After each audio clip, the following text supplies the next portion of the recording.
Good morning, everyone. I'd like to call the meeting to order. Just a reminder, today's meeting will be live streaming on the YouTube channel. Today, the Budget Committee meeting, October 8th, 2025, will continue Thursday, October 9th, 2025 a.m. to complete the review of the draft of the 2026 tax report budget for the City of Kawartha Lakes, should additional time be required. All right, so before we start, adoption of the agenda. Councillor Richardson, second Councillor Warren, all in favor? Thank you. Declaration of community interest. Seeing none.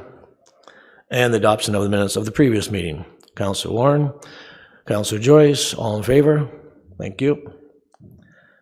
No deputations, and we're getting into new business, and I'm going to pass it over to Sarah Bukaboom just to kind of go through a couple items that might change today, the manager. Thank you. Good morning. Thank you, Mr. Chair. We just wanted to go through the agenda with you this morning and just discuss the lay of the meetings. Again, as the chair has indicated, this is a two-day deliberation meeting. So October 8th will run into the 9th, all as one meeting. We will start with an overview of the current state of all draft budgets as 4.1. After 4.1, we're going to pause and address any of the action items requested by Budget Committee, and you have a handout in front of you this morning that addresses all of the actions you had requested of us, so we will walk through those and any further explanation, discussion on those. We will pause the water wastewater presentation between capital assets and finance until tomorrow, and we'll deal with water and wastewater budget separately from the tax supported today. Therefore, once we're finished the presentation on 4.1, the status of all budgets, ideally when we get into 4.1 and 4.2 on special projects, operating or capital, we're really opening it up to allow Budget Committee any questions, anything further staff, experts in the room could help address to make you feel more solid in these budgets. And finally, at the culmination of the two-day discussion, you will be recommending to the mayor your recommendations on this budget back to the mayor, who will then review it for his legislated time duty. So today is an opportunity for you to ask questions on any topic you have, any detail in the budget to give you the confidence that you are happy with the budget as it stands at the end of these 2 days. Thank you, Mr. Chair, unless there's any other questions. Any questions on this? Okay, thank you very much. Then we'll jump right into 4.1, the overview of the current state of the draft 2026 budgets. Jessica Hood, the Supervisor of Budget and Financing. Good morning, Budget Committee. This morning we're going to give you an update on the current state of the 2026 operating budget. Here's the agenda of items we're going to discuss this morning. Next we have just a quick schedule. On the next slide, please. Here's just a quick schedule and a refresh of the current budget process. Currently, as you know, we are in the deliberation process, and we are nearing the end of this budget process, but there is still a lot of work for staff to accomplish. This is a depiction of the change in costs of our various departments between 2018 and 2026. You'll notice that all areas have decreased during this time frame, aside from capital and special projects transfers, as well as administration. I would first like to highlight that this is not a cost decrease, it's a decrease in the prorated share of the total costs. Since 2018, there have been some reporting changes which have skewed the comparative data primarily in the administrative section. Administration includes corporate items, mayor and council, the CAO department, as well as corporate services. A number of realignments have taken place in recent years to move items from various departments to corporate items. For example, the conservation authorities were moved from development services to corporate items. Various external agencies such as the Health Unit, the VON, the Kawartha Lakes Healthcare Initiative were also moved from human services. With the removal of area rates for fire services, we have moved the Fire Fleet Reserve commitment to corporate items. As well, there are many other impacts affecting the administrative section, including increased reserve commitments, increase in debt principal and interest costs, as well as centralizing IT-related infrastructure and recording it specifically to the IT department, rather than costs being allocated to various departments. So on the next slide, I just have a summary of all of the points I just made to go along with the pie charts. Here again is the graph that depicts the growth in operating expenditures since 2018. This visual highlights the inflationary pressures we've experienced in recent years. The projected expenditures of $305 million in 2026 will need to decrease in order to balance the budget, and is highlighting the current proposed budget. You may notice in later slides the total expenditures are listed as $332 million. The reason for this variance is because when we quote total municipal expenditures, we omit the school board portion as it is not directly related to municipal operations.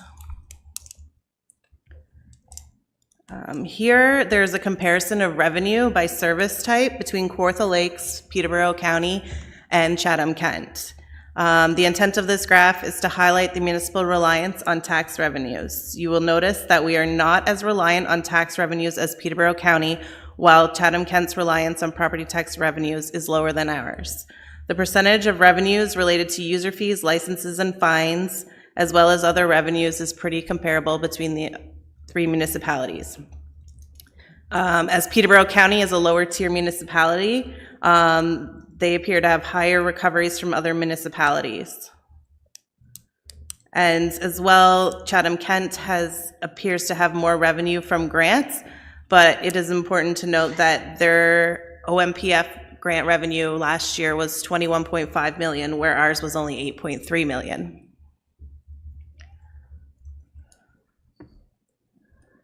Again, here's a snapshot of the current mayoral directives. We've been directed to establish a budget committee, appoint the budget committee members, and as well as you've provided approval for 2026 capital and special projects budget and the early starts. Earlier this week, we were instructed through the mayor's memo not to exceed 4% operating levy and a 2% capital levy. This is the current financial standings of the corporate items operating supported levy section of our budget.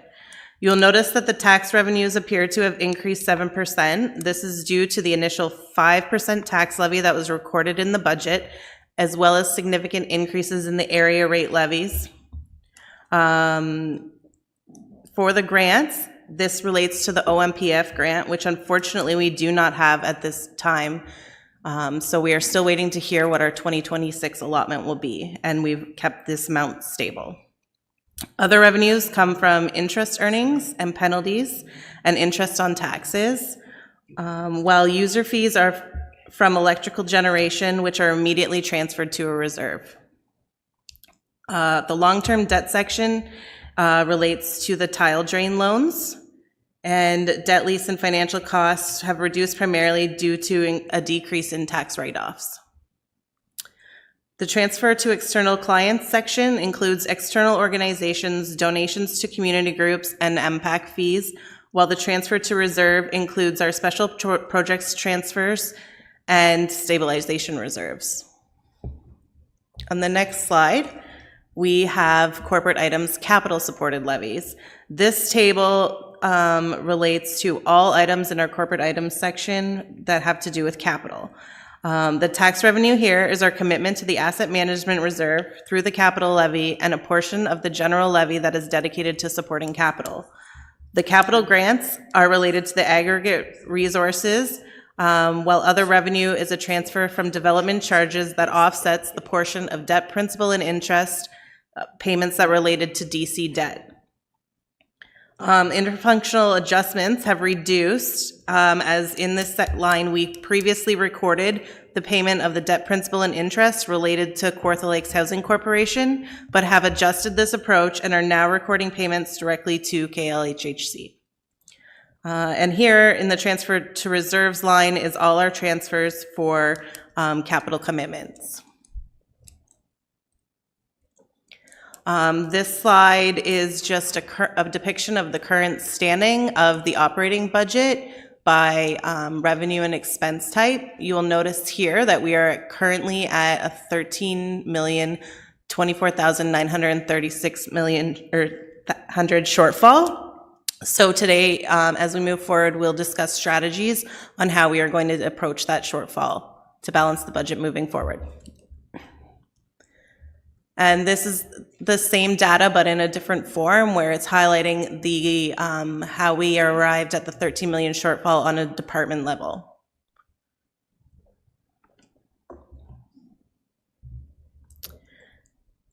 You may have noticed that the current shortfall presented on the two previous slides differs slightly from what was reported to Budget Committee on September 16th. This listing encompasses all of the changes that have been made between September 16th and October 8th. There's been slight adjustments to Human Services, Kawartha Lakes Housing Corporation, Community Services, and Kawartha Lakes Police Service. Those four departments did have the changes incorporated into their presentation. Since presentations, we've made an adjustment to benefits for the Emergency Services Department, as well as increased the reserve transfer from the short-term rental. That's how we have now arrived at the 13 million. And on the next slide, we just again have a summary of the current reserve transfers that are built into the operating budget. The asset management aggregate resources are all capital commitments, as well as a capital commitment to affordable housing and the paramedics headquarters. We have commitments to the fleet reserves for both public works and fire, as well as a special projects commitment and commitments to stabilization reserves, which includes economic development, insurance, and various other operations. You'll notice that in 2026, we are an election year. That's why we will be withdrawing from the election reserve to cover the cost of the election.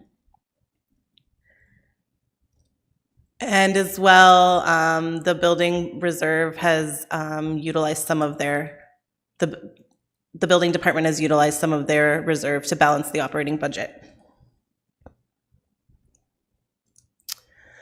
So the $13 million budget shortfall. Staff have come together and created some ideas on how we may be able to refine the budget to arrive at a balanced budget. This is a tentative strategy on how we are going to balance the budget. The budget process begins in June, which does create some hurdles for departments, as we are not that far into the current year to use for a comparison. As we are wrapping up the third quarter, we are better equipped to analyze 2026 budgets to 2025 actuals and compare that to 2026 proposed budgets. Through this, we are better informed in regards for the need for 2026, which will hopefully support the strategy you see here. We believe that there could be potential for increased interest income, as well as a refinement to the debt principal and interest based on timing of new debentures. In the coming weeks, we are going to analyze the contracts and material expenses and come up with more budget savings. As we find cost savings within the budget, we may be able to reduce our transfer to reserves, specifically the Special Projects Reserve. There may be some additional potential to earn higher revenues, which will also be reviewed. Staff have been instructed to review their current 2026 budgets and determine if savings can be found. I'd like to acknowledge the Community Services Department here, who has gone ahead and done that and found almost $670,000 in savings from their preliminary budgets. Finally, we will attempt to identify any efficiencies that will impact the budget and, if needed, bring forward any service level options to Council.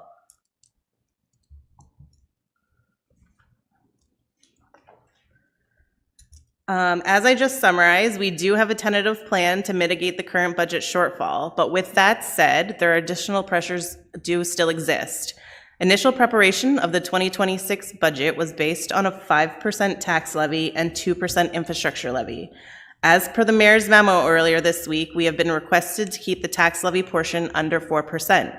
This will result in a tax levy revenue decrease of approximately $1.5 million. And we will need to recover that through further mitigation. Additionally, when we discuss a tax levy increase, the services that are area rated are blended in with that increase. Currently, we have 3 operating areas that are area rated: Kawartha Lakes Police Service, OPP, and Transit. These areas have come in higher than a 3% increase as they were directed to come in, and further mitigation strategies will need to be considered through a reduction of the proposed budget or a special area rate levy. Currently, the Kawartha Lakes Police Service is a 10.1% increase. Transit is significantly increased with 24.92%. Unfortunately, we still have not received the 2026 OPP rates. We've built 3% into the base budget here, but we do not expect that 3%. We expect it to come in higher at 3%. So next steps. The Budget Committee deliberations will take place today and tomorrow. Staff will work with their departments to refine the draft budgets. On October 24th, we hope to present a budget book to you to review.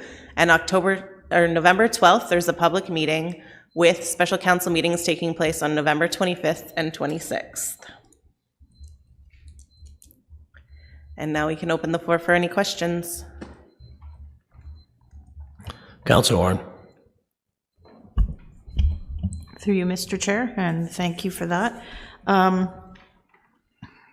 It seems over the last couple of years we've done a lot of hiring, and I brought that up before with growth, and I know some are very necessary, like insurance area with one person, and I know that we've been gapping.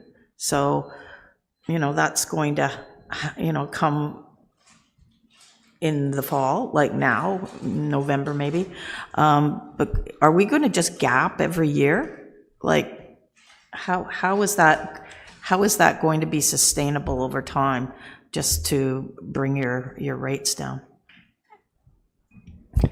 Through you, Mr. Chair. Thank you for the question, Councillor. We would purport that all positions that have been added were of necessity for service level delivery, not just certain ones. So we do review them annually. We have a very strict vetting process. So all the positions that have been adding to the org chart were for the purpose of service delivery and customer service. That being said, to address your gapping question, it is not a practice that we would normally do in a budget year. The only reason that we've considered it, we've been weaning off of it over time. The only reason it's included in 2026 is because of the yet undetermined market adjustment that has been somewhat allocated for 2026 in order to give us some understanding of the impact to the gross budget. We did include that market adjustment. However, recognizing that gapping will help address some of that market, we did both sides this year. So gapping isn't a practice that we would normally entertain within a budget year. Councilor Richardson. Thank you, and through you, Chair. On slide 15, on the budget strategy, the bottom line of 4 million in innovation and efficiency, and looking at those identifying efficiencies by addressing service level options to council. That seems like the biggest total on that strategy. And how quickly can that be determined throughout the departments for us to see if there's an impact or not?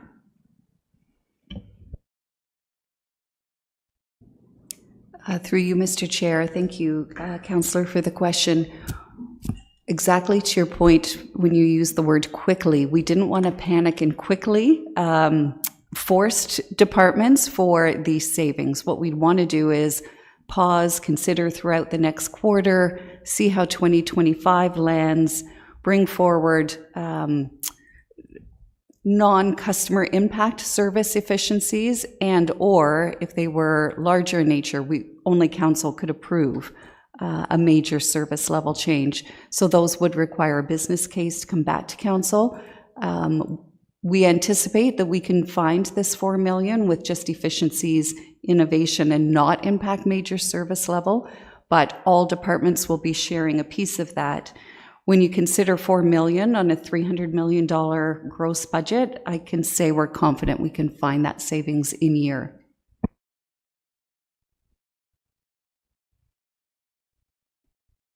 Councillor Joyce. Thank you, Chair. Through you, let's stay on this slide. It's a good slide. I guess my concern, I'll talk about concerns first, and that is reduced contract expenses and refined material expenses. That'd be great if you can do it. I guess my concern is if you look at the budget for 2026 versus hard actuals of 2024, it's actually not a big increase. We don't know what 2025 will end up yet. So I'm looking at 2024 actuals versus budget for 2026. So great on you if you can make those reductions. I have to say the $4 million at innovation and efficiency surprised me. I kind of have an expectation that staff would be always looking for that. So, but yeah, let's work on that. And the last one this is more of a comment, is the refinements to grant revenue. I was going to mention that, but the lines there is, earlier we had, it was stated we don't count grants until it's in the bank, but I wanted to go back and say, where we have relatively high confidence, can we factor that in as revenue? Is that a fair proposition? So that's the question, is that a fair proposition to make? Thank you. Through you, Mr. Chair. In terms of contracts, we did just that. When we presented the long-term financial plan, we took the 2024 actuals and we applied the true CPI rate. We are looking at contracts to analyze 2025 actual to date and really confirm that this increase is beyond that was included in the long-term financial plan. So we're just looking to solidify that the actuals are the actuals and the increases haven't been built on budgets, that they've been built on actual contracts.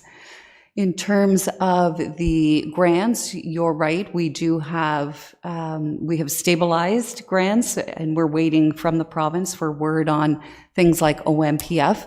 We're hoping our friend Dr. Found, who sits on MFOA, could get us a sneak peek at what OMPF might be doing sooner rather than later.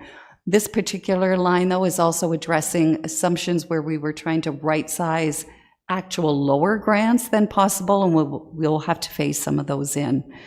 In terms of the efficiencies and innovation, yes, staff are always looking at innovation and efficiencies. I think this is going the next level down. I'll throw a few examples out. Could be a little bit radical, but we could stop mailing tax bills and save $150,000 on stamps. I think you've heard me over and over again say there's something in the public interest that they're not yet picking up on that campaign. We might have to get a bit more aggressive, and it might not be a choice in order to save that money, plus the paper, plus the time to stuff the envelopes, et cetera, et cetera. Could we find another way? Another example could be the desk phones that sit across the city. We have soft phones on our computer. We have Teams. These are things that are a bit more radical. We have a tendency to wait for the improvement to come and then we change the old practice. So we might do this a little bit more expediently. We have considered things, I think pulverization of roads has come up, so our teams in engineering and public works will look at that. I understand it's not a big dollar savings. So we're looking at things, though, that might just give us the impetus that you as budget committee and council would approve of and say, yes, we're ready to go to that next step. It might be an inconvenience or a minor customer service impact, but in order to balance the budget, we do have to look at different ways of doing business. Councillor Joyce. All right. Excuse me. I have another question, and that would be the mantra is maintaining service, maintaining service. You've shown a graph there from 2018 to 2026. Have we increased our level of services over that 8 years? And where I'm going with this is, can we, with this struggle, should we entertain the thought of cutting a service here and there? I don't know, and what would that be in the impact? I mean, we have to approach that very, very carefully, but it's a question to explore.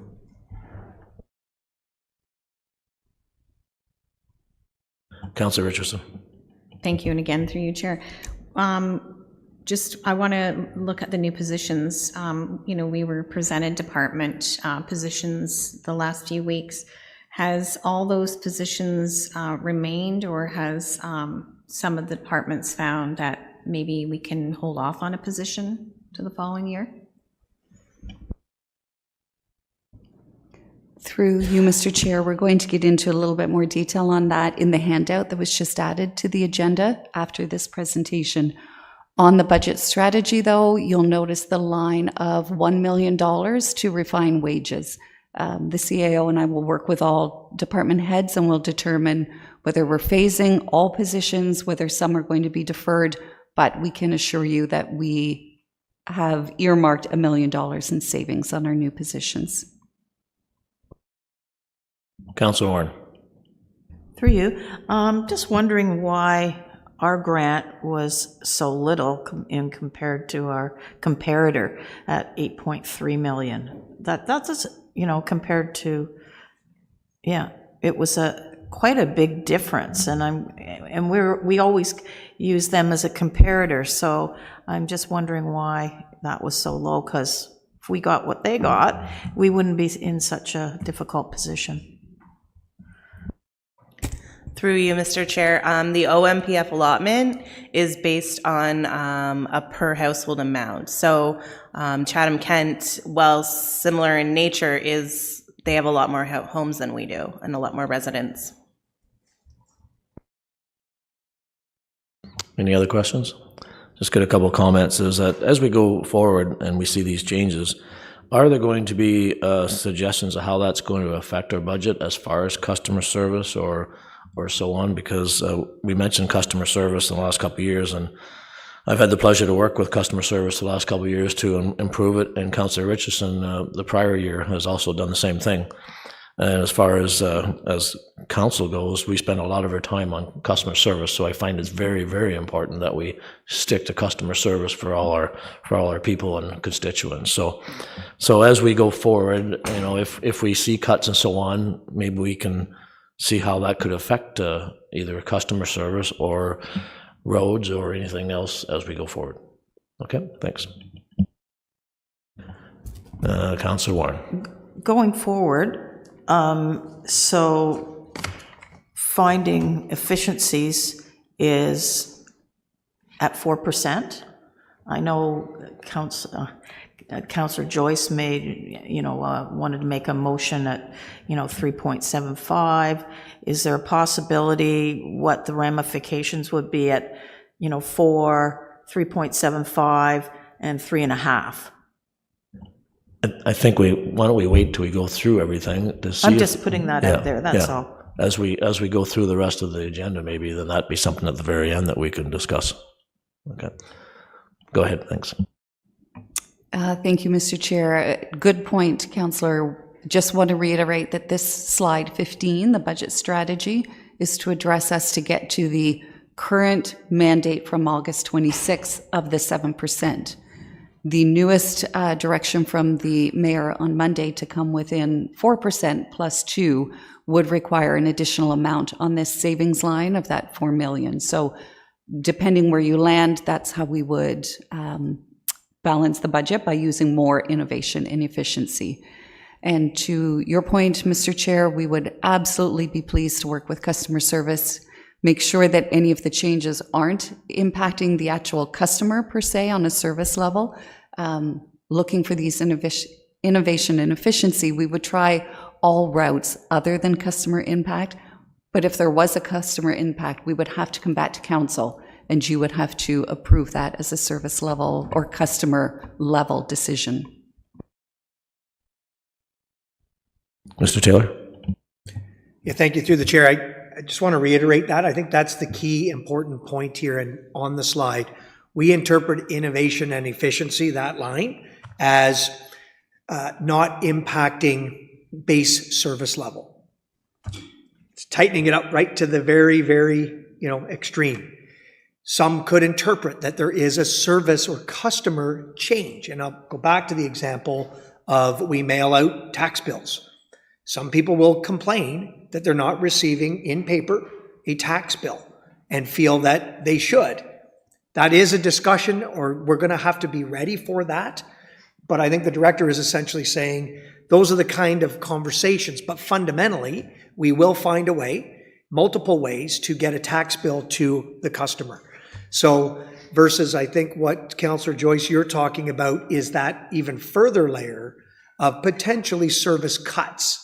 And that is a different conversation. That entirely needs to happen with council and with the public, sort of over a longer period of time. Councillor Joyce. Thank you, Chair, and through you to, yes, I agree. Theo Taylor's spot on there with my earlier comment. I was not referring to customer service. I don't want to pull back on that whatsoever. Service level cut would be to really super simplify it, would be tax bills, or we cut the park's grass. We let it grow a little longer before we cut it, things like that. Go ahead.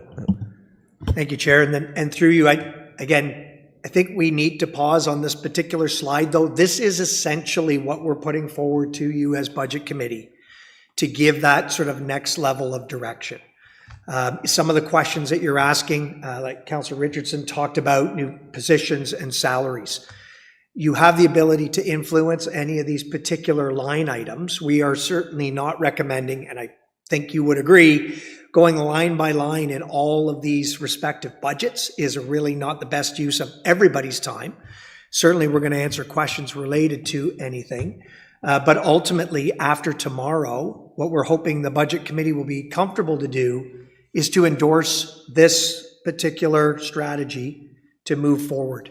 If you want to influence it further, this is what we're recommending, then that's what we want to hear and try to work through with you. And we are prepared to go line by line in these different categories, if you will, and approaches to the budget. Any other questions, concerns with that one?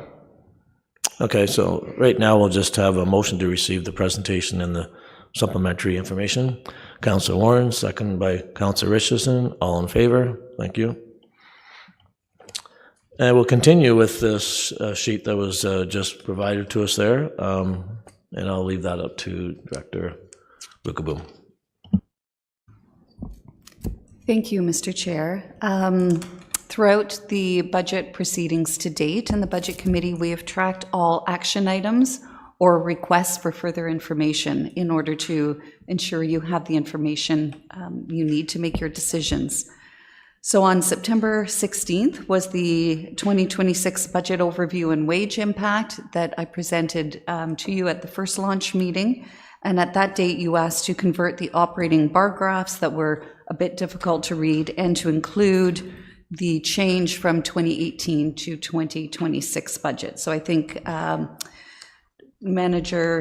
Supervisor Hood has very carefully covered that in the presentation. If there were any other follow-up questions on that, it was just the reallocation of things to admin, and therefore the departments haven't gone down. Their share of the pie on the overall gross budget has gone down. So I think that addresses that one quite nicely.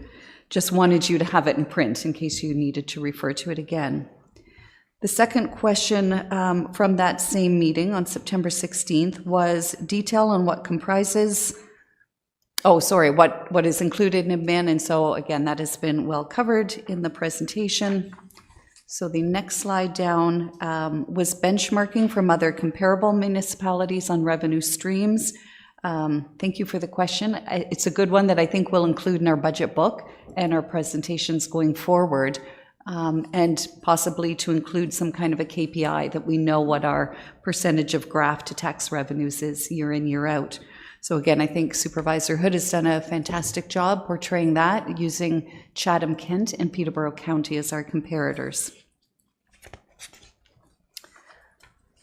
Following that, there was a request to include vacancy rate benchmarking from other municipalities. People Services undertook immediately some studies, reached out to various other municipalities, looking to see if we could find a relevant comparator that was one we could consider ourselves equitable against. It was very difficult. Of the 5 that we looked into, they very much ranged in terms of how they were tracking their vacancy. It is an area that, moving forward, we do want to get into this area, and it might be more predicting and setting our own baseline and being able to present to council on our own data and bringing in other municipalities. So, example, some of the things that cause arduous in trying to do this benchmarking was seasonal hiring. We've been having some jobs that have been reposted multiple times. How do you include that in a vacancy benchmark? Some municipalities only report on active postings, while others include all approved but unfilled.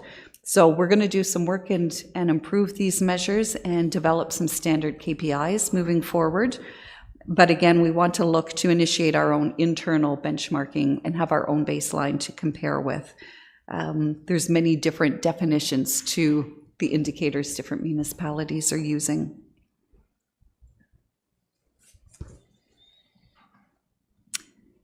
Additionally, on September 18th, in the corporate services budget meeting date of Budget Committee, it was asked if we could compare existing wages, pressure of benefits, and new positions over the last 3 years in order to have you garner a more in-depth understanding of what wages are doing across the city.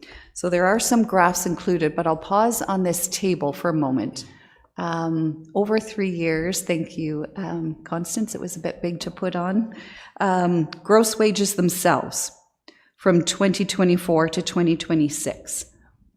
The increase here is a multitude of factors. Several contracts have been renegotiated between 24 and 26. So these increases are compounding year in, year out. I think almost all wage groups have ratified contracts in the last few years. So that automatically has an increase on your gross wage. We've done some market adjustment. We phased it for an affordability perspective over 3 years. We did the first market adjustment fall of 2023. We did not include that in the 24 budget, so the first time you would see the impact of that is in the 25 budget. Additionally, on top of that, the amount of new positions added start accumulating over 24 to 25 to 26. So quite a few different factors included in how you went from 78.5 million to today's amount of 102 million. Not to be underestimated, though, is the cost of payroll benefits. As the wage goes up, so too does the burden go up, or the benefits section. So as an example, we tend to use a rule of thumb that 30% of a gross wage is the amount of benefits to include. So as wages go up, so too do the benefits by 30%.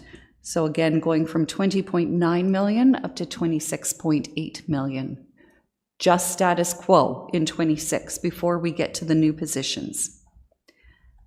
And then the ones on the table and approved in 24-25 have been laid out for you there. You can see they're very minor compared to the overall amount of gross wages.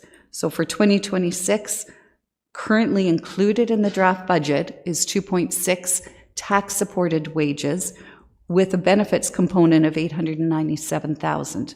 Now again, on your budget strategy, you'll note that we have included a $1 million savings, whether that's by deferring all of them to some point in 26, whether that's doing a furtive review and deferring some of them to 27 is yet to be determined. We just wanted to show you the impact of the current payroll staff that you already have. The new positions are a very, very minor component of your overall wages, which are now at 132 million. That being said, we are within our KPI that we have set as a municipality, that wages are within the 40% of our gross budget. That is our guiding benchmark that we will continue to use. If our wages are within that 40%, that's our baseline indicator. We've also fallen within the 1% of the gross budget being allocated to new positions.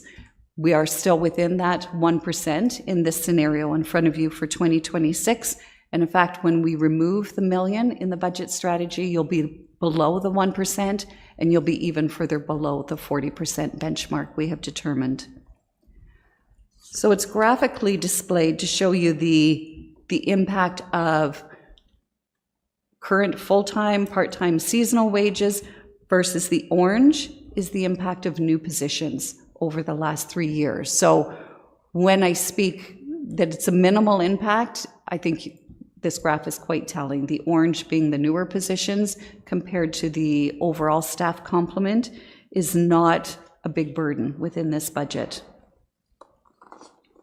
And the next graph depicts the wages and the component impact of current staff complement to new staff again. So it's broken down between just the wage and the benefits. So we just wanted to assure Budget Committee that we hear your questions. We wanted to address all of them, continue to address all of them in order to give you the information in a meaningful way to help you make your decisions. Any questions on those slides? Councillor Joyce. Yes, thank you, through you, Chair. And I think I've asked this question before, but I can't recall the answer. So we had, I guess this is more to CAO Taylor. You had mentioned at an earlier meeting that you really paused on hiring through the COVID years, and we've had to catch up. And you were phasing in the new hires. Are we there yet? Or are we still is 2027 going to be another group of new hires to get to balance where you want to be in terms of staffing levels? Thanks for the question, through you, Chair. I guess a couple of things. So firstly, you are correct. We did, by necessity, pause hiring during the pandemic. And in fact, it wasn't because we changed how we delivered service in our business. We had to sort of shift anyways, and naturally. There was some modest hirings that occurred, but essentially we changed service delivery altogether. Pre-pandemic, the municipality was, I would suggest, in a deficit in terms of staffing resources relative to service delivery. So we were already in that sort of time period of the pandemic. Our intent was to methodically and over a period of time address our staffing resources. The pause caused it to sustain even longer. What we did post-pandemic in 2023, we proposed a 3-year staffing strategy that looked at new positions in order to get back to service levels and also ready for growth and development. The latter comment is in the tail end of that 3-year strategy. So really 2025 to some extent, and even that we've pulled back a bit because of market conditions and so on. So that's all to say 24, 25, 26, we had a 3-year strategy. We've stuck to the target of 1% to budget, and that's where that comes from. So this latter or final year will get us to where we needed to be based on that 3-year plan. In 2027, we'll be looking at another cycle. I would suggest that our deficit, if I can say it that way, is minimal at best. If it comes down to new service delivery and or extensive growth and development that then occurs, we obviously would then bring back positions to meet those services. That's all to say, though, that our 1% target will be maintained regardless, and that'll determine sort of the transition or how we actually onboard potential staff, new staff. Thank you for that. And my next comment is more for constituents listening. And I was the increase in salaries that we're seeing with current positions. This is all back to, I think it's 2022. Was this 7% inflation? Was it 2022 or 2021? I think it was 2022. that's made an impact.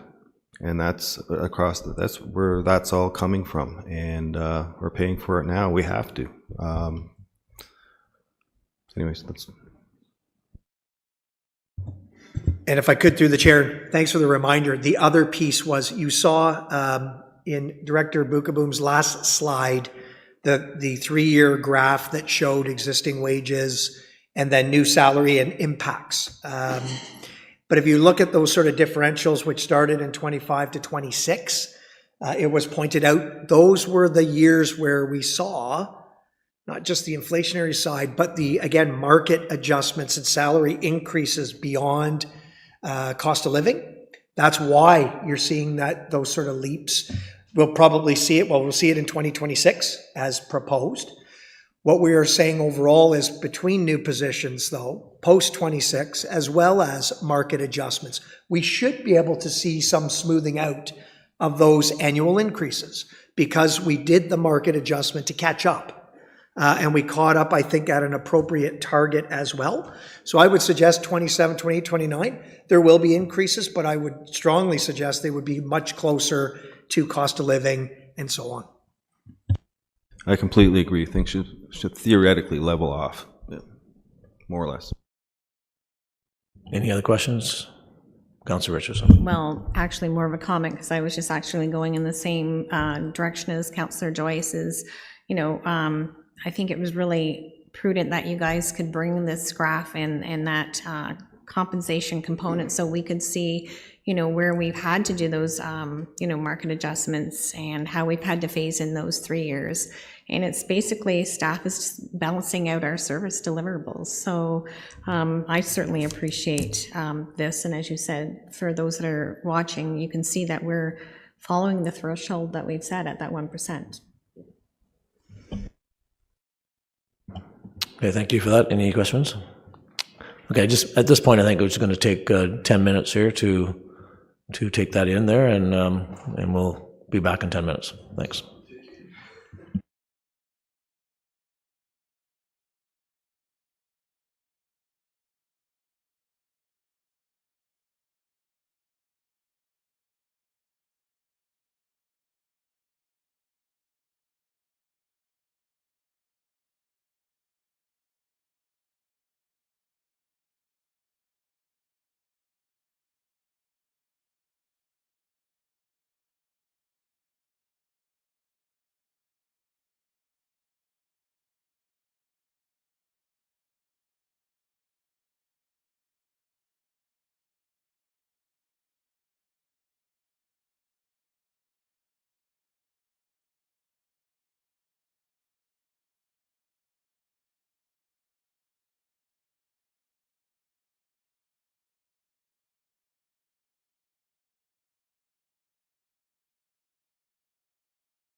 Thank you. I'd like to call the meeting back to order.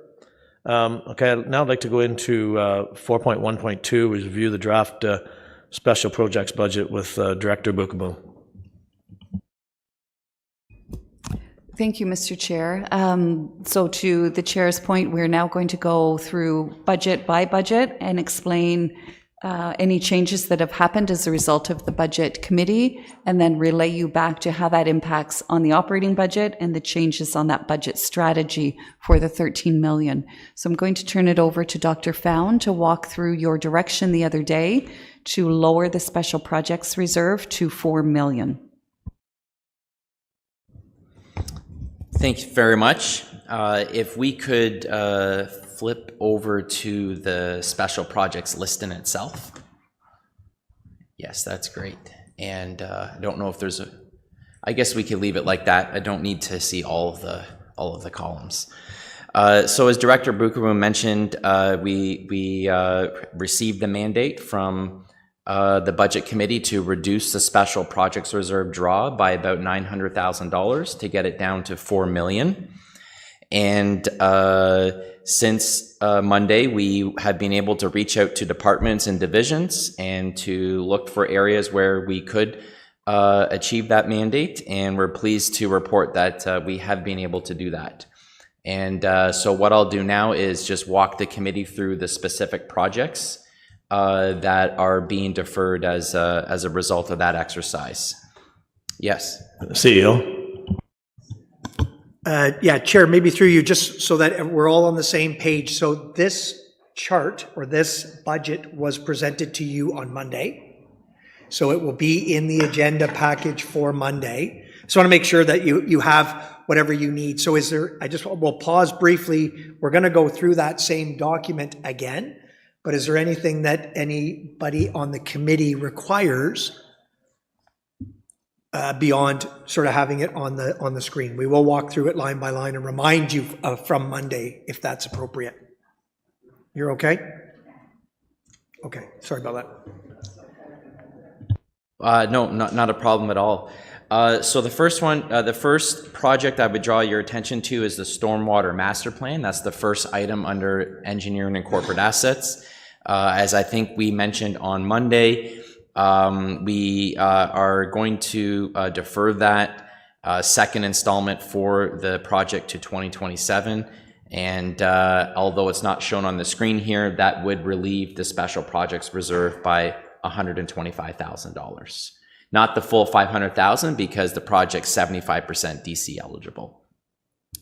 The next three are in the same category. They're the last three projects in the engineering and corporate assets area. We have the airport capital plan, the solid waste capital needs assessment, and the source separated organics plan.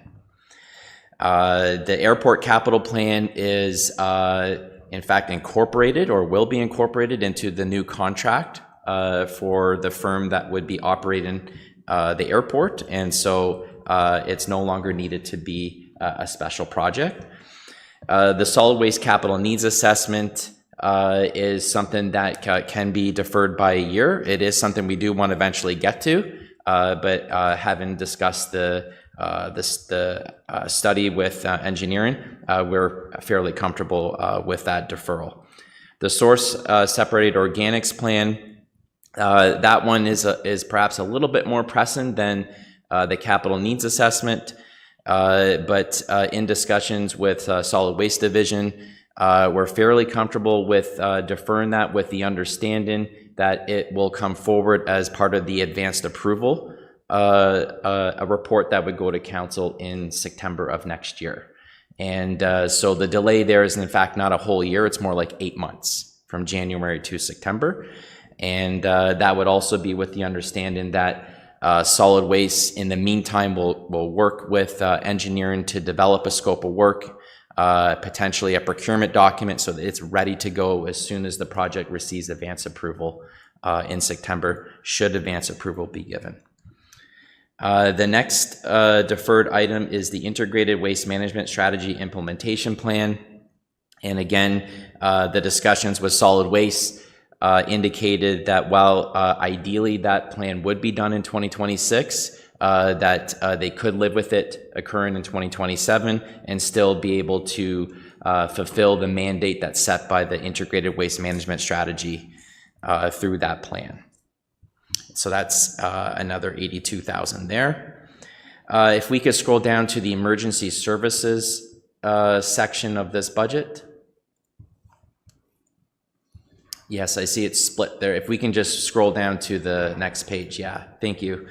We have the Kawartha Lakes Police Service Strategic Plan, which I think we mentioned on Monday is essentially the master plan for the Kawartha Lakes Police Service.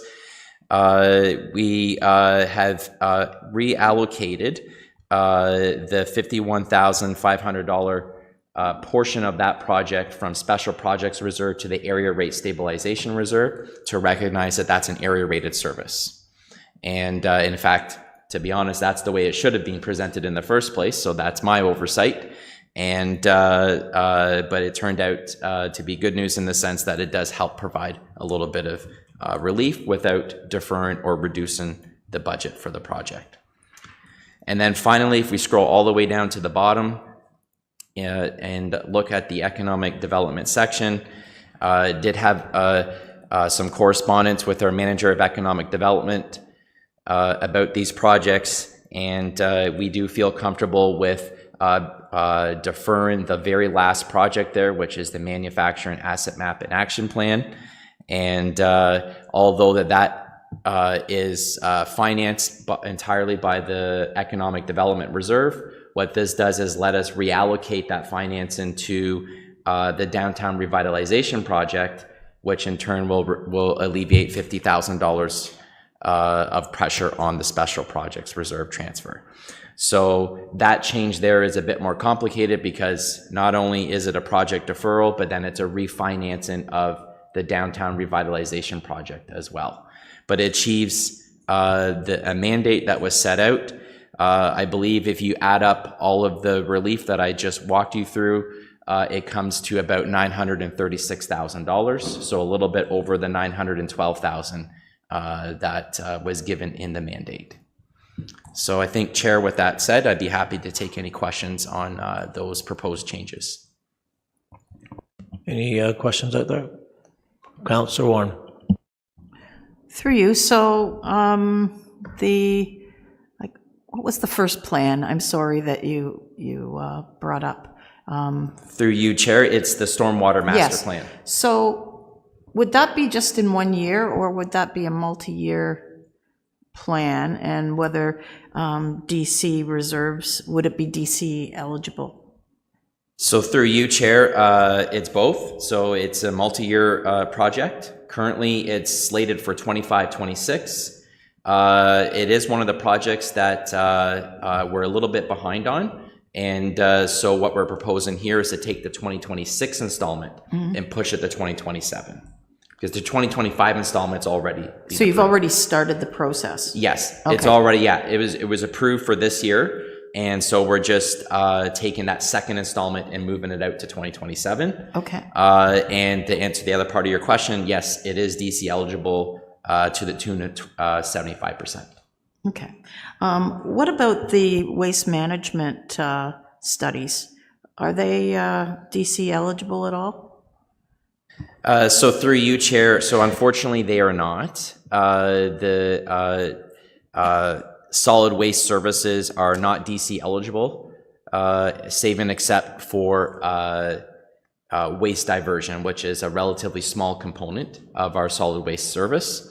And so that's why you don't see any development charges components to these services at this time. So SSO is diversion? What do you mean by diversion? So through you, Chair, so waste diversion is not defined in the DC Act, but the DC Act does indicate that waste diversion is an eligible service. And so if you look at the current development charges study, which was done in 2019, it includes waste diversion, but the DC rate for it is very, very low. And the reason for that is that when you look at our total operation in terms of solid waste management, a very small part of the total cost at least in terms of capital, is attributable to waste diversion. So you're correct in that SSO is a waste diversion. It is just one small piece out of the total service. So it wouldn't be worthwhile even starting that process, even with that little bit of money. So through you, Chair, maybe I'll try to provide a fuller answer. So through the current DC study process that we are going through at the current time, we had been considering potentially a capital charge for solid waste services. We haven't yet decided whether that's the direction that the city should go. But if that were to go forward, then these 4 studies here would be recoverable in the same way that other studies are under the development charges regime, but it'd be under a different mechanism. And so the reason why the source separated organics plan is not being financed in part by DCs here is that because we're waiting to find out what the decision will be in terms of that capital charge. If the capital charge is not going forward, then we may start to roll this into the DC regime to the extent that it's waste diversion. If we do go ahead with the capital charge, then this would go under that regime. So stay tuned, I guess, is the message I would say. Councillor Richardson. Thank you, and through you, Chair. Thank you for fine-tuning and, addressing that tax-supported levy when it comes to, moving some of those special projects. When we had the presentation of the special projects, we did have the graph showing where we were, the last 2 years, and it was a significant leap for 2026. With us reallocating or pushing off, are we putting more pressures on the 2027 special projects with this move? So through you, Chair, yes, I believe that issue was discussed on Monday with the committee, and yes, it's true that any project that is deferred from 2026 to 2027 will add to the pressure in 2027. But I think, as we had mentioned on Monday, that we think that's a manageable pressure to face in 2027, and that the risk associated with it are also manageable. So we will be comfortable with revisiting that for the 2027 budget. Thank you for that comment, because we recognize we have a job to do, but we also recognize that we have to look to the future as well. So understanding the impacts as well is is very important for us. Any other questions? Okay, it comes, so with that, as they said, they've found over 932,000 savings on this one, so it comes to having a motion that the draft for 2026 special projects budget be recommended to the mayor as printed. I need a first for that? Or as amended. Oh, sorry, as amended, sorry. As amended. Councillor Richardson, second by Councillor Joyce. All in favor? Unanimous. Thank you. Okay, let's go on and we'll move to the review of the draft 2026 tax-supported capital budget. Adam Fountain, Manager, Corporate Services. Go ahead. Thank you, Chair. This is exactly what was presented to the committee on Monday, and I'm pleased to say that there's really only a very small number of changes that we're recommending to the budget at this time. So the first 2 changes, if we could go to the multi-year capital program, which is the first one in the list. Yeah, and if we can go to the detailed page for that program.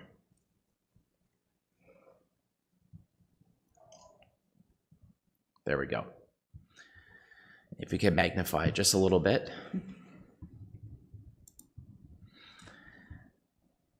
Okay, so the first two changes would occur in this program.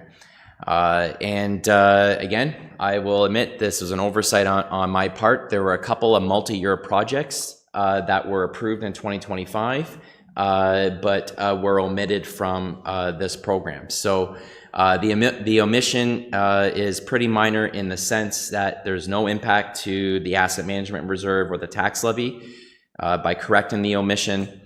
And it's also minor in the sense that council really has already approved these projects as multi-year. And so it's really just a matter of recognizing that approval in this budget sheet. So the first correction is the Omemee Service Center and Coronation Hall envelope. You don't see that here in the list because it was omitted.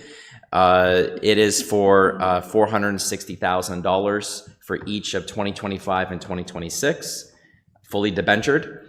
And so that project needs to be added back into this list. The other one is ambulance and equipment, which is an acquisition for paramedic services to address the pressures of growth. That as well was a 2026 multi-year project where $135,000 was approved for 2025, $435,000 approved for 2026, 100% covered by development charges. So neither of those projects has an impact on the asset management reserve or the tax pressures for 2026. The final amendment to be made to this budget relates to the Public Works Fleet Program. So if we could scroll down to that, and it's quite a ways, it's about halfway into the file. Well, maybe we'll give Constance some time to get there.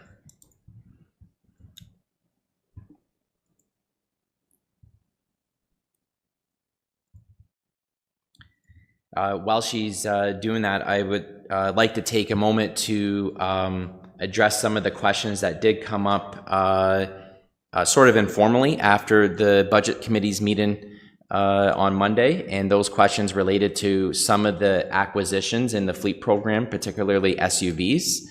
And since then, we have had the chance to consult with the manager of fleet and transit to address some of those questions. And so through you, Chair, if it's okay, I'd like to relay some of that information. Yeah, go ahead. So there was one question about the bylaw enforcement SUV acquisition. We were able to confirm that indeed that is to be dedicated to short-term rental program. And so we are proposing as the final change to this draft budget that the $65,000 for that vehicle be fully funded by the short-term rental reserve as opposed to the Public Works Fleet Reserve. So that would be the final amendment that we would propose. But in addition to that, I'd like to just follow up though on the other SUVs. So we have one proposed for human services and another proposed for transit. And the information that we received back is that while there is a slight increased cost to acquire those vehicles versus sedans in the range of $5,000 to $8,000 each, what we have received back from the manager is that the resale value of those SUVs is much higher than it is for sedans, to the point that it more than offsets the initial higher cost of the SUVs. He also reported that the vehicles are better in winter conditions and provide safer mobility for the staff that use them, particularly because they're all-wheel drive. And so for those reasons, both the departments who are receiving these vehicles as well as Fleet and Transit believe that they are the best type of vehicles to purchase for the city. The final question that came up in that informal discussion related to the type of SUVs. So are they gas? Are they hybrid? Are they plug-in hybrid? The response that came back is that they are hybrid And so that provides an additional savings through fuel costs. So with that, Chair, I think that concludes the three amendments to this budget. Thank you. Councillor Joyce. How did you know I wanted to ask a question? It was just a guess. Okay. Yeah, so I found this really interesting under housing. Oh, that's the wrong page. Housing fleet. Truck with a plow. Are they doing their own snow removal? Through you, Chair, my understanding is that they do, at least to a certain extent. Maybe not all of their facilities, but that's why this truck is being outfitted with a plow. I think we should buy more trucks with more plows for other departments so we can do our own snow clearing. So that's just a comment for future, consideration. So I've gone through this, and my question is under fire fleet and equipment, at the very top of that slide,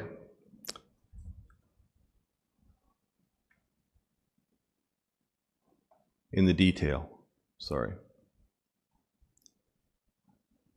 That page would be, there's no page numbers on here. There we are, the top, tanker truck. If we scroll over to the right, how we're financing it, it is all from the Fire Fleet Reserve. Can we debenture that?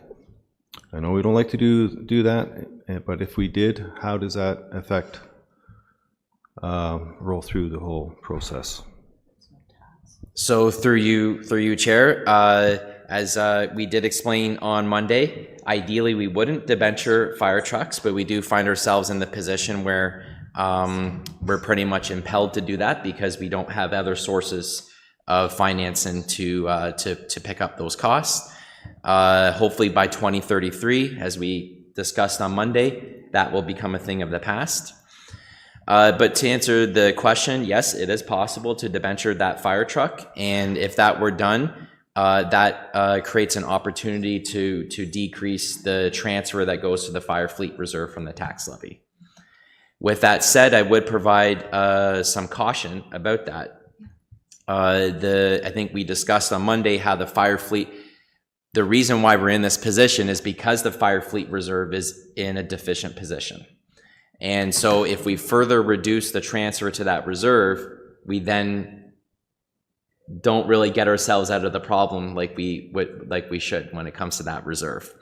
And so I think what Councillor Joyce is talking about is a bit of a double-edged sword there. So while debenturing would certainly allow us to decrease that transfer to the Fire Fleet Reserve, decreasing that transfer is going to make things much more difficult in future years in order to get that reserve to where it needs to be so that we don't have to debenture these trucks.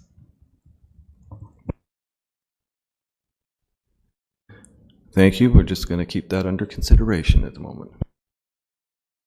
Any other questions? Okay, with no other questions then, that the draft 2026 tax supported capital budget be recommended to the mayor as amended. Can I have a first? Councillor Richardson, second. Well, if you aren't ready to do it, then you need to ask more questions. Excuse me, Chair, I'm just really dwelling on the debenture versus reserve versus asset management. Need to think on that. Councillor Richardson. Okay, on that thinking component, Dr. Found, what would that equate to in percentage-wise or value if we were to do that? So through you, Chair, just to be clear, are you referring to debenturing the tanker truck? So what that would do is alleviate the draw on the Fire Fleet Reserve by $1.655 million. And in turn, as I mentioned, what that would do is create an opportunity on the operating budget side to reduce the transfer to that reserve that comes directly from the tax levy. Theoretically, that transfer could be reduced from anywhere between 0 and $1.655 million. What does that translate to in terms of a tax reduction? If you went all the way with that, I would assume that's about 1%. But I'll let Director Bukuboom maybe speak to that. Thank you through you, Mr. Chair.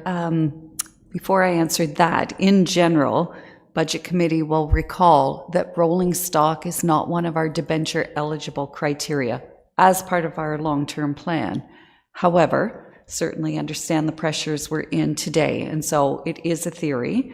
1.6 million would be slightly over 1%. For every $1 million that you borrow over 30 years, you would encumber 72,000 in future years' operating budgets to repay that debt. Approximate rule of thumb at today's interest rates. Councillor Joyce. Yes, Chair. Can we just put this aside for now and come back to it? Let's find some other ways to get down to the mayor recommended 4%. And if we're really struggling, maybe we come back to this. Can we go with that, take that approach? Yeah, we can do that. We can stay here till the cows come home until we decide what we're going to do. So, Councillor Warren. And thank you for all that. And when I made the comment at the start, is there any other places that staff can find some savings? I mean, you went away and found what you did. Is that the absolute lowest, or is that as much as you could find before we actually pass the capital budget? Any more efficiencies? Yes, so through you, Chair, I think I'll respond briefly and then maybe turn it over to the CAO. I've actually, in fact, done the opposite. I've come back here with add-in projects instead of removing projects, but for good reason, because they were multi-year and effectively already approved. And then the only other change that we proposed was the one with respect to the bylaw enforcement SUV, which has a nominal effect. What you didn't see me come forward with is any deferrals. And I think that speaks to the comments that the CAO had shared with the committee on Monday about the detrimental impact of deferring capital projects. I won't really go over that in detail because I think he did a very good job of laying out that issue. But I just wanted to make it very clear with the committee that I at least personally would be very uncomfortable with deferring any of these capital projects in order to find some kind of savings, because my firm belief is that will just not result in any savings in the long run. It's just going to make our lives a lot harder next year. Councillor Joyce. I might be jumping. What's next, Chair? Because I might be jumping ahead. I don't want to jump ahead too far. The next is the review of the operating budget, the draft. That's the next one. I'll wait for that.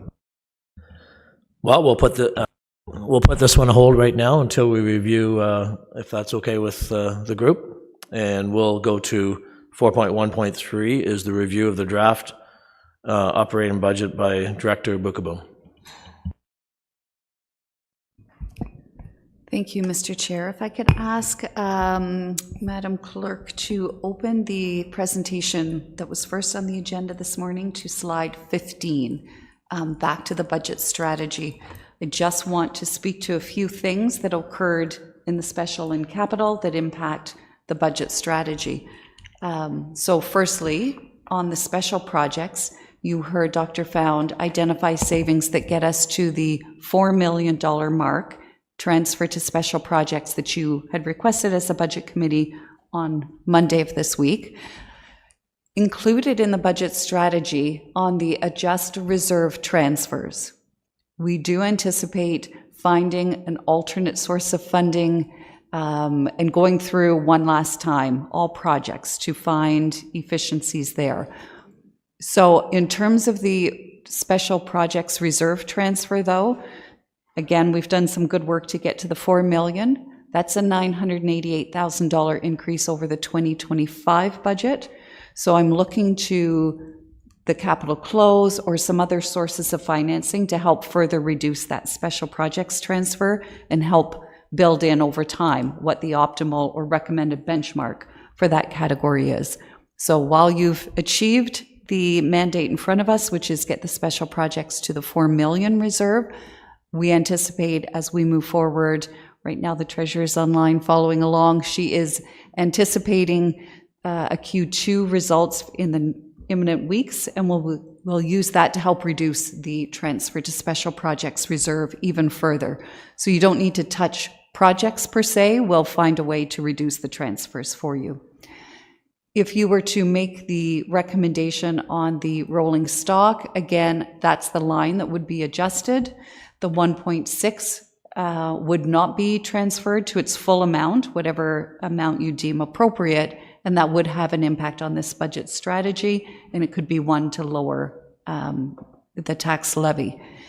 In terms of the question on plows and trucks, we would include that in the efficiency and innovation, and as a matter of fact, we're already looking at some different outsourcing versus internal, still delivering the same service, but it would take a while to do that review and determine, do we have the equipment? Can we bring more in-house without having to invest in capital? Because that wouldn't save us money right off the bat. So those are all things we're looking at when it comes to the question on housing is doing some of their plowing. Community services is taking back some of the shoveling in-house. Those savings are already in some regard in this budget, but we're looking at more options like that. So to your point, Councillor Joyce, that is something we intend on looking at as part of that 4 million. Again, this 4 million is at the long-term financial plan parameters of 7%. Staff will go away between now and the development of the operating proposed book by October 24th. And we will look through all categories from the 275 down to the 669, which is already in the impending budget.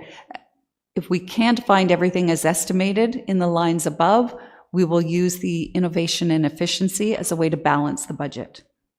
So if you're going to go to 4% from 5, the 4 million will become 5.5 million in savings we need to find. If we can't find 1 million to refine wages, I'm just using that as an example because we will. If we were not find the million in savings for wages, we would use the bottom line as the balancing factor to make sure you land at 0.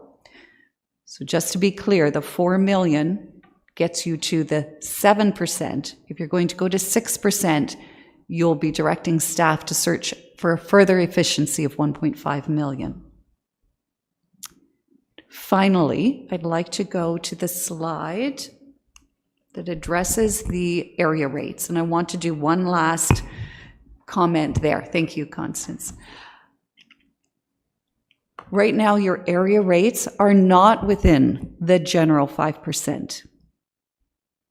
They are not balanced. We still need to address those. So on the matters of police, you will need to write to, I humbly request that somebody will need to write to the police service boards and ask for some way to either reduce the costs. You will have to approve a special levy on top of your 4% plus the 2 in order to achieve what is in front of you today. We, at this point, don't know the OPP yet, so we don't know the overall impact on the area rates. So just to reiterate, our savings plan does not include these increases on the area rates. We will still need to be dealing with those in some shape or form.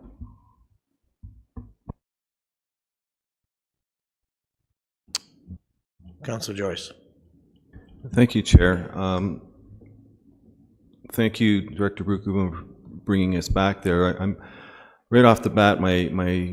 I think showing the tax bill, we have to again put the police services as a separate line item. And if we did that, because OPP is an unknown right now, and it's already been said we've assumed 3%, but within that comment was probably be higher. So it's really an unknown. So taking that out, we're at the 5+2. If we take out the police, completely, where does our 5% come to?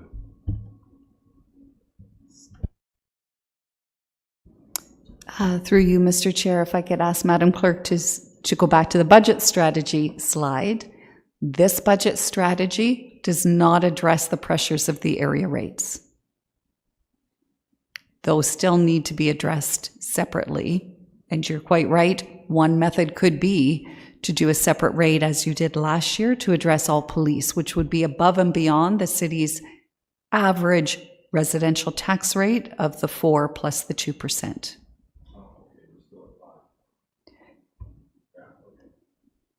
Sorry, at this point in time, the area rates are not balanced within the 5. They are putting pressure in all categories. Right, so we're at 5% plus the police already. Thank you. Councillor Warren.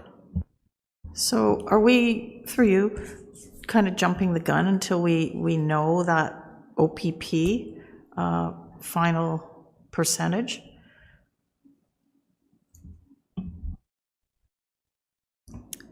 Through you, Mr. Chair, the timing, back to one of your first slides that talked about when the mayor will review this budget. We have a public meeting scheduled for November 12th. We anticipate that if the OPP comes forward any time in there before council deliberations, November 25th and 26th, that we will know then the impact of OPP and we will address it through the mayor at the council meeting. Councillor Richardson. Thank you, and through you. And on that note to Director Buchboom, did we not get a notice from the province regarding how the cost recovery models may be changing, but that hasn't been determined as of yet? Through you, Mr. Chair, that's correct. We've heard of some themes and some models, but we don't know what the financial impact of that is yet. We did participate in the Deloitte review of all OPP billings in the summer. We've not heard the outcome or the financial variant as a result of that investigation. Oh, and I believe we won't know until November is what I read. So, yeah, end of November. Councillor Joyce. Thank you, Chair. So we're discussing the operating budget right now, correct? That is correct. Constance, if we could go to slide 1, the preliminary, or it's number 5, preliminary operating budget overview slide. Thank you. So, transfers to reserves at the very bottom, a little over 35 million. This is part of our strategy to get to that self-sustaining convergence. I'm addressing Dr. Found at the moment in 2033. If we were to adjust that strategy by reducing 30% and extending that convergence to 2036 instead of 2033, adding 3 years to get there, I know the outcome of that costs the taxpayer more money in the long run, but in the short term, how does that save us on drilling down right down to this 2026 tax rate? So through you, Chair, I'd have to crunch the numbers to know what dedicated capital levy increase would be needed instead of 2% to make that that work. But I'm happy to take a few moments to do that and get back to the councillor if that's okay. Yep. CEO Taylor. Through the chair, maybe just general comments related to that. So the recommended 2% increase from 1.5 already is doing that strategy to some extent, pulling it through. We were actually based on, or underfunding, if you will, at the 1.5%, which is why was really to leap forward, and we extended the time period of getting, so 2033 that we're talking about is an extension from about 2030. So everything that we continue to do does continue to smooth out in any given year, but it does extend out further in each iteration, the amount of time that we would formally catch up or get to that sustainability point.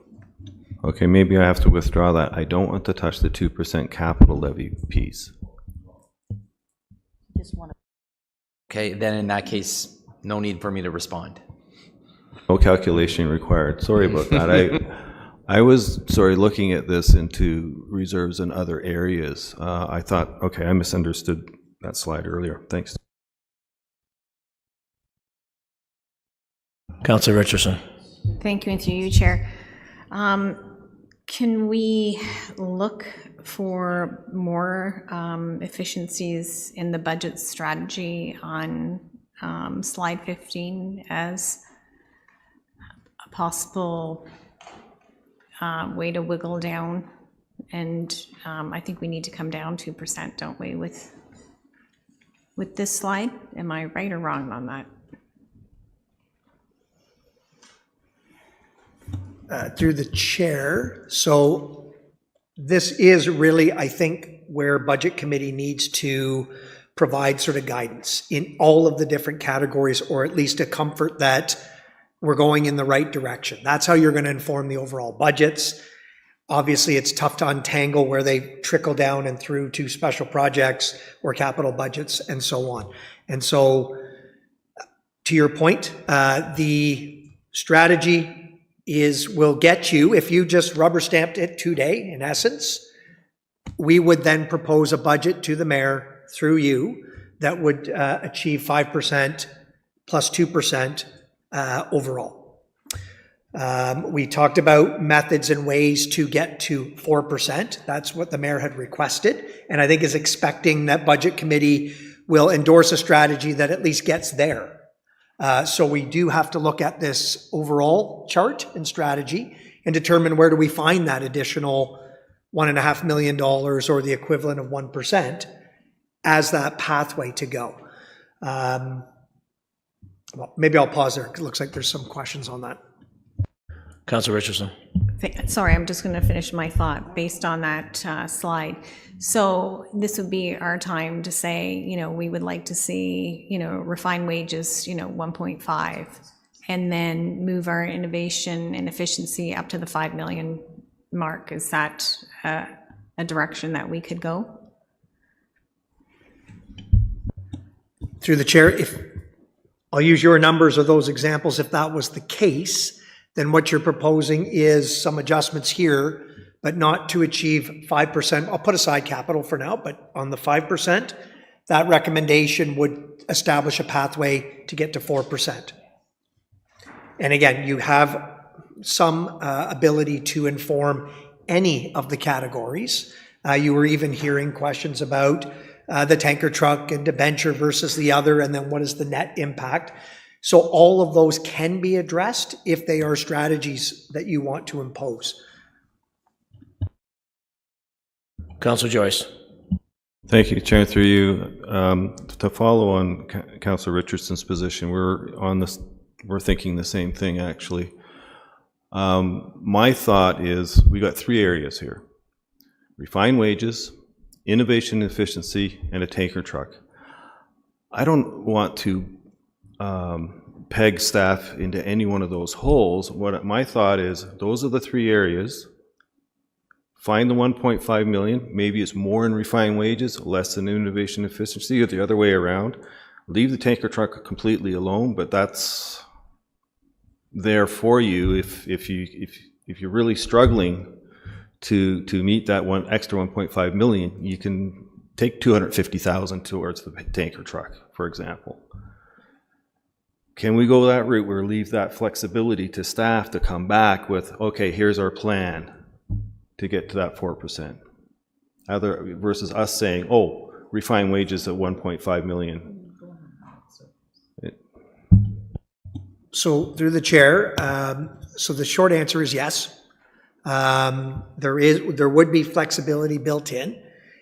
Even these are estimates, and you had heard sort of at the different sort of levels. Some will be very difficult.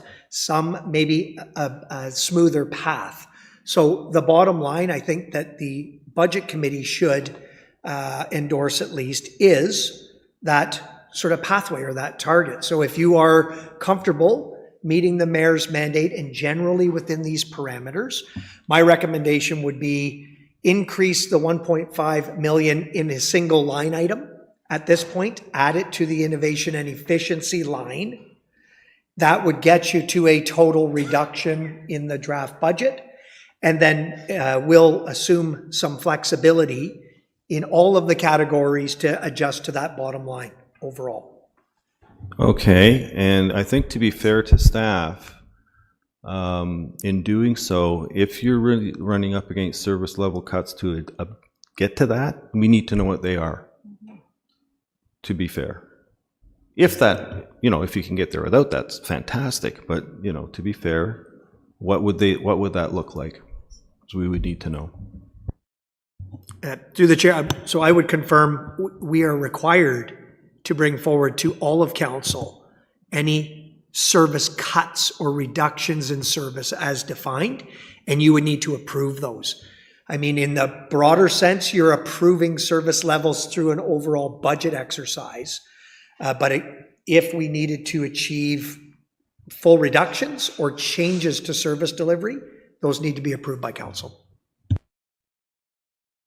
Councillor Warren. Through you. As I said at the start of the morning, the staff come back with how they can find efficiencies. Yes, absolutely planning a phasing of new positions. I've said that originally. And other possibilities to, bring it down to 4, 3.75, or even 3.5. So that's where I'm coming from. Thank you. Okay, any other questions on that? So obviously we won't be able to resolve this today. So the two remaining ones, I guess the operating budget, I guess send that back if you want to go ahead if you have a concern or a question. Through you, Mr. Chair, I believe we could close operating today. I believe if you give us the direction that you are anticipating a 4% versus a 5%, if you leave it up to staff, we'll put it in the budget as a innovation, a reduction line to all department admin areas, and we will search for that savings throughout 2026 versus rushing it and making that decision in the next month or so. So I believe we could address the operating budget. And again, if any new grants come forward, if OPP comes in, which changes anything between budget strategy, once you recommend your strategy to the mayor, strong mayor's power, he would make the amendment and we would bring it to council when we come on deliberations. And just a question too then, if we find some more efficiencies, it could be added in at that time also, correct, if we get some grants in the future? So we're stuck on the number 4, but it could be less if we find some more efficiencies, correct? Correct.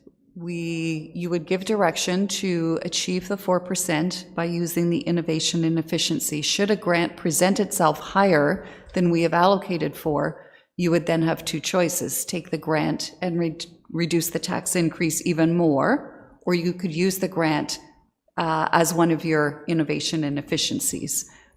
Again, we would bring that forward during budget deliberations and to the mayor and make that decision with him at that time. Councillor Warren. So through you, so you're saying you're stuck at 4, you won't look at finding other efficiencies below that? Is that what I'm hearing? Maybe. If I could, through the chair, no, I don't think that's the message, but the mandate of the budget committee is to meet the mandate that was put out by the mayor. That mandate is 4%. So that's the baseline that we're working on today. If the budget committee wants to provide additional recommendations through to the mayor, because that is your ability to do that, if you wanted to have a follow-up resolution that said, we recommend to the mayor to find additional savings in the overall budgets when they're presented, at a different number, you're very much able to do that. And it's as simple as that. He would be receiving those as recommendations, just like you have been receiving recommendations to date, sort of from staff, and we're all kind of building it through to the mayor's budget.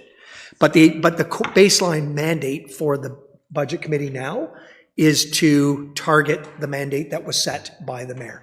We've started at 5 and 2 because that was a long-term financial plan, and then that's been further refined by a percentage.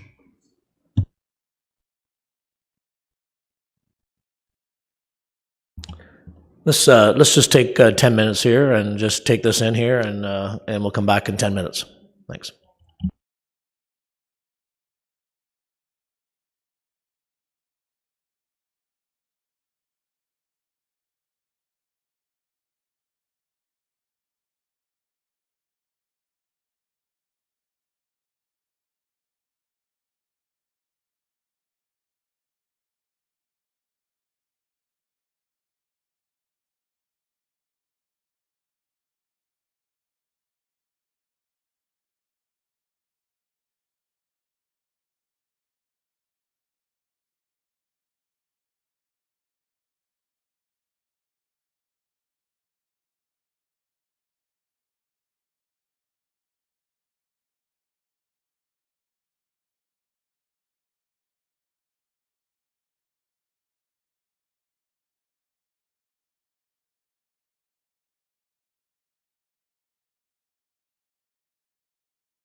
So just a little bit of a wrap up here of where we're going. We got to keep on remembering too that we have many other challenges also coming up to us that's facing us, is with the storm, with the fire, and so on, that we still have to keep in mind as we go forward.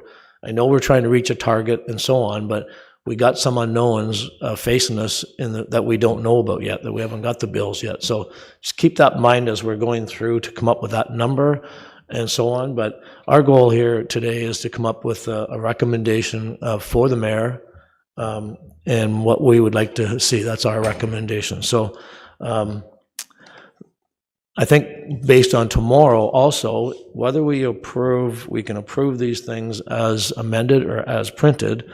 And then tomorrow we still have waste and water. And if we have any follow-ups tomorrow, we can make a follow-up tomorrow and think about and go through the information tonight, and we can make a follow-up tomorrow. So, any questions so far? Councillor Joyce. I'm ready to make a resolution right now if the chair and staff is willing. You have the right, go ahead. My resolution is on this slide here that the innovation and efficiency line be changed, or add $1,875,000 to a total of $5,875,000, challenging staff to find innovations and efficiencies there.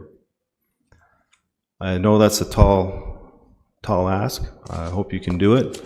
That doing so will achieve a 3.75% tax increase, thereabouts, plus the 2% capital levy for a total of 5.75. If that's a recommendation, I need a second it then. Seconded by Councillor Richardson. All in favor? Pat? Okay, unanimous, thank you. Oh, you're opposed? Okay. Then I guess by vote, I'm in favor also for that. Okay, thanks. Okay, so if that's the case from there,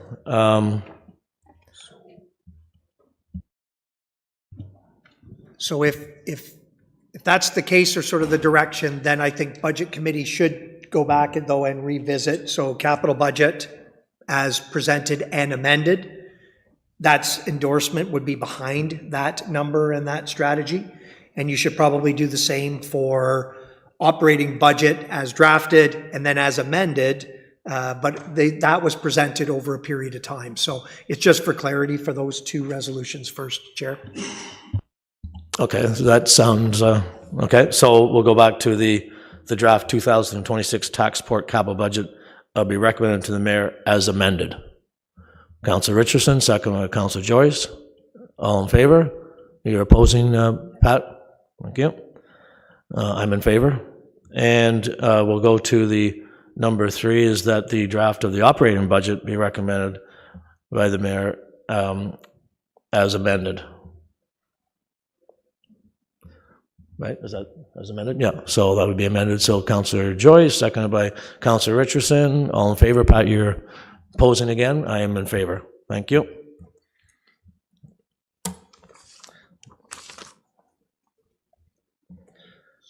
That's, So you have that, want me to comment on that? yep. So through the chair, so the agenda was meant to be sort of open-ended, so no adjournment needed today, because I understand the deliberations will continue tomorrow for the water and wastewater budgets.